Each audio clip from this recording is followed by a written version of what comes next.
à 4,3% en 2026, et ça malgré l'incertitude mondiale. Est-ce que les réformes économiques effectuées par l'Égypte ont porté ses fruits? Est-ce que le prix flexible de la livre égyptienne face aux autres devises, notamment le dollar, est-ce que le taux de change flexible a empêché l'Égypte de grands chocs économiques et financiers mondiaux? Est-ce que cette flexibilité de l'économie égyptienne a pu vraiment arriver à stabiliser la structure économique et la stabilité économique de l'Égypte durant la plutôt durant la période passée quand même, et ça sera être la raison derrière la stabilité de l'économie égyptienne macroéconomique, si je parle avec plus de précision, dans la prochaine période. Donc ce sont des questions très importantes dont on va bien sûr discuter à travers la ligne de l'intérêt international avec l'intervention de Dr Amr Hamed, notre professeur de l'économie. Dr Amr Hamed, bonjour. Bonjour, M. Hani. Bonjour et être ravi en fait de vous retrouver à travers la ligne parce que j'ai quelques questions qui touchent non seulement l'économie égyptienne, non seulement l'économie régionale, mais plutôt l'économie mondiale à la lumière de différents défis géostratégiques, économiques et commerciaux dont on va discuter durant les prochaines minutes. Mais tout d'abord, ma première question, pourquoi vous avez vu une bonne prévision à l'économie égyptienne de la part du FMI durant les réunions du printemps?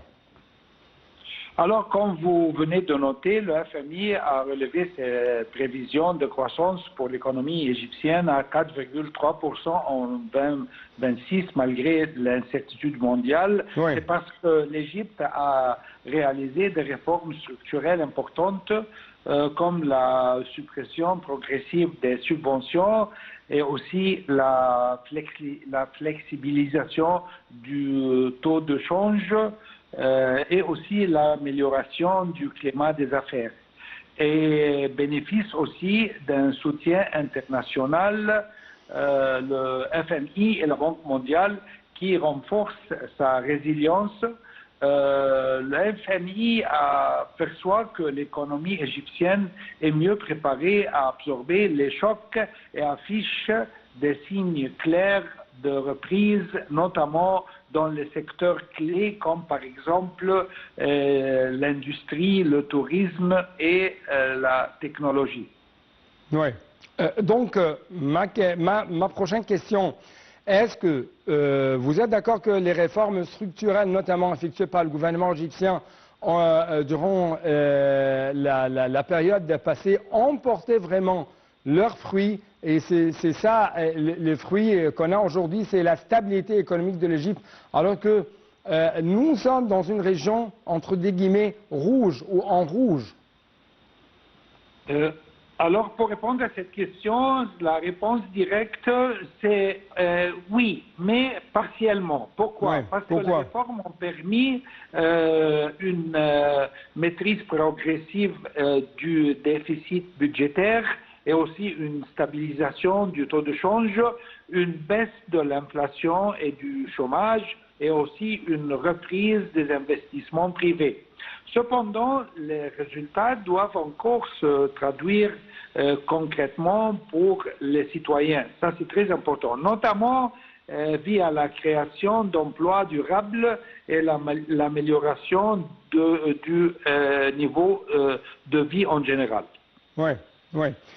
Autre élément, d'après Jihad Azrour, qui est le directeur régional du FMI ici en Égypte, quand il a été questionné, ou quand même quand il a répondu à une question essentielle concernant l'économie égyptienne, il a dit que c'est la flexibilité du taux de change de l'Égypte qui a aidé à, si je peux dire, empêcher l'Égypte de choc extérieur et à améliorer les indices de l'économie égyptienne. Est-ce que vous êtes d'accord avec de telles Réponse?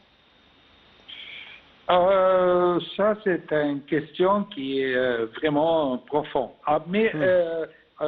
Directement, je peux répondre par dire que oui, c'est l'un des facteurs clés, bien sûr. La flexibilité du taux de change rassure les investisseurs car elle indique une volonté politique de laisser le marché jouer son rôle et évite les déséquilibres artificiels. Cela, bien sûr, renforce la transparence et améliore la compétitivité des exportations et favorise la prévisibilité des flux financiers. Et ici, si vous voulez aussi le prix flexible, si elle a empêché l'Égypte de subir des chocs économiques mondiaux, alors je vais vous dire que ça, il ne les empêche pas totalement, mais il les atténue. La flexibilité permet à la monnaie de s'ajuster automatiquement face aux pressions externes comme la hausse des taux d'intérêt mondiaux, la guerre en Ukraine, etc. Cela réduit la pression sur les réserves de change et évite des crises de change brutales, contrairement au régime de change fixe. Oui, oui. Autre point très essentiel qui a été suscité par le ministre égyptien des Finances, M. Ahmed Kojok, selon lui, si je peux dire, il y avait deux bonnes notes, deux bons indices affichés par l'économie égyptienne aux yeux des investisseurs étrangers, aux yeux des Fonds monétaires internationaux et la Banque mondiale durant les réunions de printemps. Alors que, ou plutôt l'Égypte, d'après lui, et d'après ce qu'il a vu, l'Égypte se trouve sur le bon trajet économique. Il y a des prévisions, de bonnes prévisions pour l'Égypte dans la prochaine période, alors que pour les autres pays émergents, ce n'est pas le même cas. Donc, est-ce que vous avez des réponses ou des justifications ou des explications en ce qui concerne ce point? Pourquoi l'Égypte est sur le bon trajet alors que les autres pays émergents ne sont pas dans le même cas?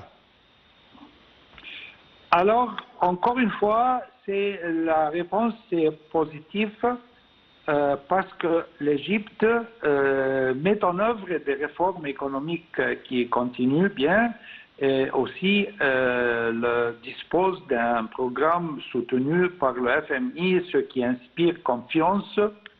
Mais ça a besoin aussi d'établir des réformes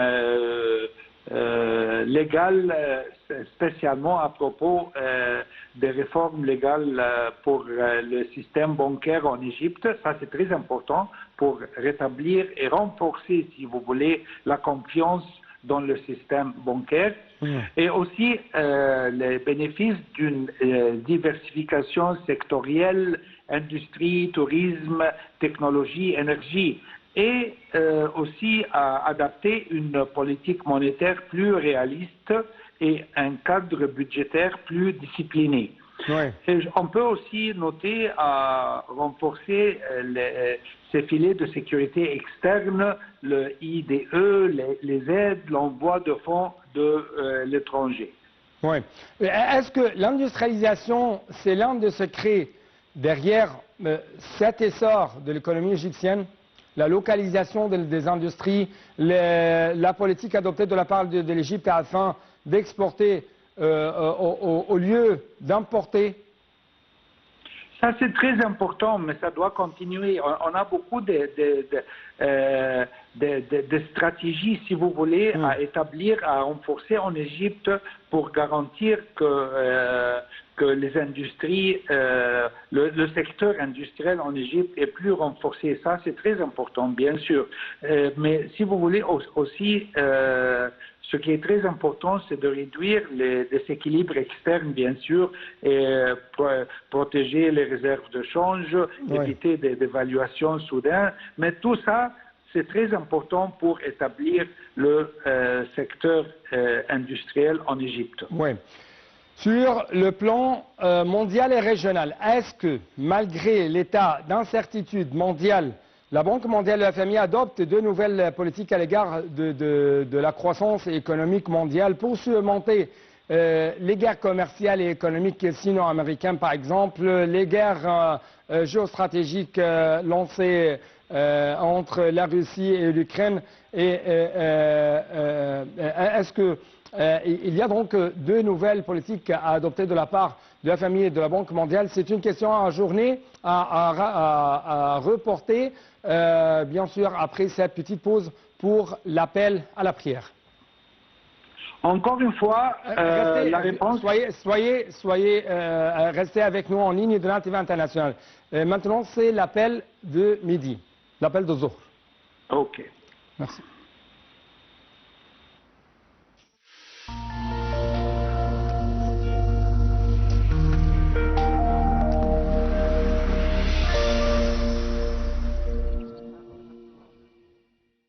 الله أكبر الله أكبر الله أكبر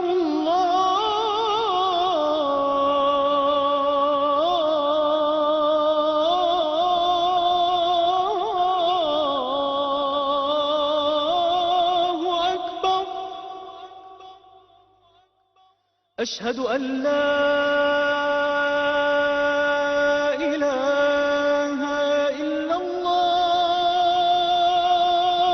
Amra Hamed, il me reste 2 minutes.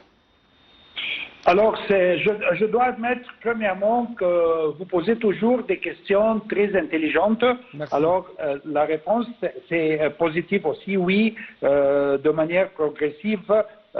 Si on va parler à propos de la Banque mondiale, sous la direction du président Ajay Banga, la Banque mondiale réoriente sa stratégie vers une croissance inclusive et la création d'emplois durables. Aussi, la Banque mondiale se concentre sur 5 secteurs clés: l'infrastructure, l'agriculture, la santé, le tourisme et l'industrie locale, pour renforcer la résilience. Très rapidement. Pardon? Très rapidement.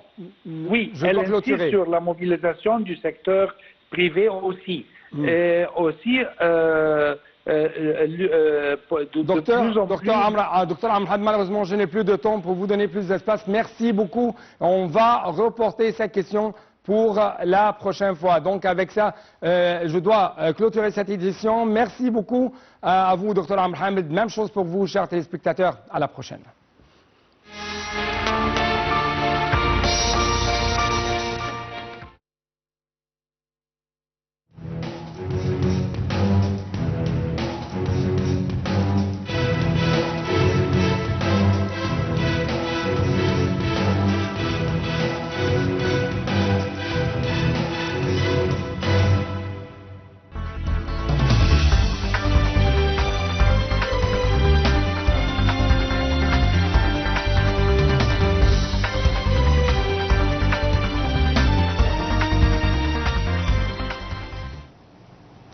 Good afternoon, ladies and gentlemen. My name is Amal Mukhtar. It's 1 p.m. here in Cairo.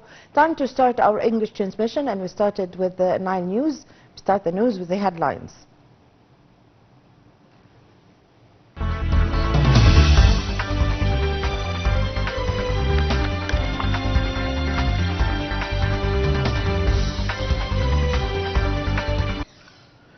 Egypt marks Labor Day, honors workers as they are the real axis of development. Minister of Foreign Affairs Abdul Ati holds a phone call with his new Sudanese counterpart Omar Siddiq.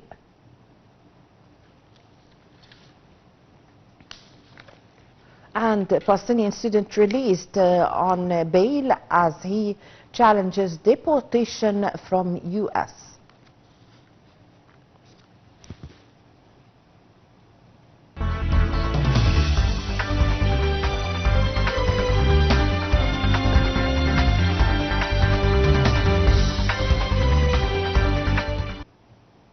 Welcome back. The news in detail.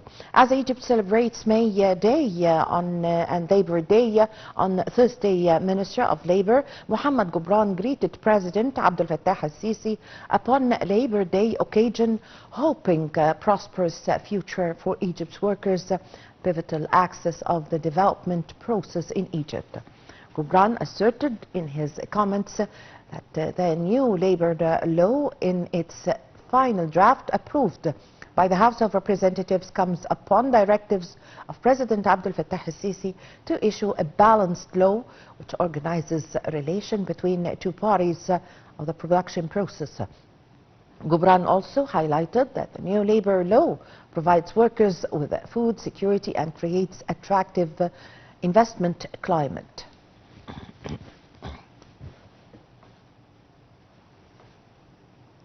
As Egypt marks Labor Day on the 1st of May, the state affirms that the Egyptian workers are the real axis of development and strengthen the national economy. Throughout the years, Egyptians have been an example to be followed when it comes to attaching